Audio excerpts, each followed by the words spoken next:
Halo, kembali lagi bersama kami di Partai X. Kami ingin satu bangsa, satu kemakmuran. Mengapa Indonesia tidak meniru Amerika?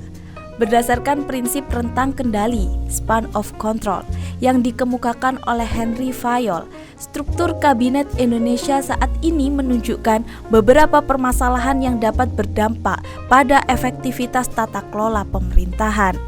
Presiden Indonesia saat ini memiliki 34 menteri yang bertanggung jawab langsung kepadanya, terdiri dari 4 menteri koordinator dan 30 menteri bidang. Jumlah ini jauh melebihi rentang kendali optimal yang disarankan Fayol, yaitu 5-15 bawahan per manajer. Kondisi ini berpotensi menimbulkan beberapa masalah. Dengan 34 menteri di bawahnya, Presiden akan mengalami kesulitan dalam memberikan pengawasan dan pengarahan yang memadai kepada setiap menteri. Bukan hanya itu, banyak jalur komunikasi langsung dapat menghambat efektivitas koordinasi antara Presiden dan para menterinya.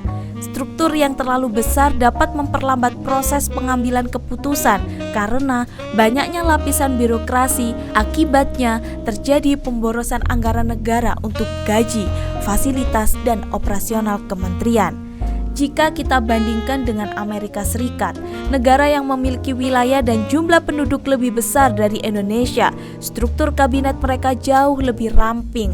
Kabinet Amerika Serikat hanya terdiri dari 15 menteri departemen, sesuai dengan rentang kendali optimal yang disarankan Fayol. Struktur yang lebih ramping ini memungkinkan pengawasan yang lebih efektif dari Presiden terhadap para menterinya, komunikasi dan koordinasi yang lebih lancar antara kementerian, proses pengambilan keputusan yang lebih cepat dan efisien, dan penghematan anggaran negara untuk biaya operasional pemerintahan.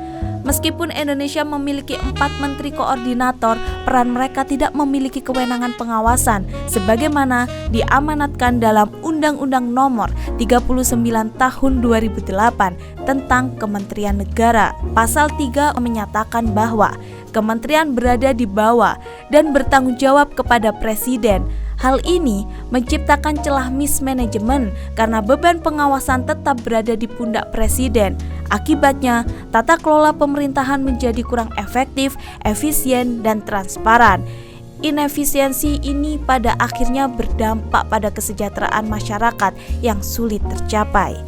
Beberapa indikator yang menunjukkan hal ini antara lain lambatnya implementasi kebijakan dan program pemerintah, tumpang tindih program antara kementerian yang menyebabkan pemborosan anggaran, kurangnya koordinasi dalam penanganan isu-isu lintas sektoral, dan birokrasi yang terbelit-belit dalam pelayanan publik. Bagaimana menurut kalian? Itu tadi video dari kami. Jangan lupa like, comment, and subscribe, dan kami Partai X pamit. Kami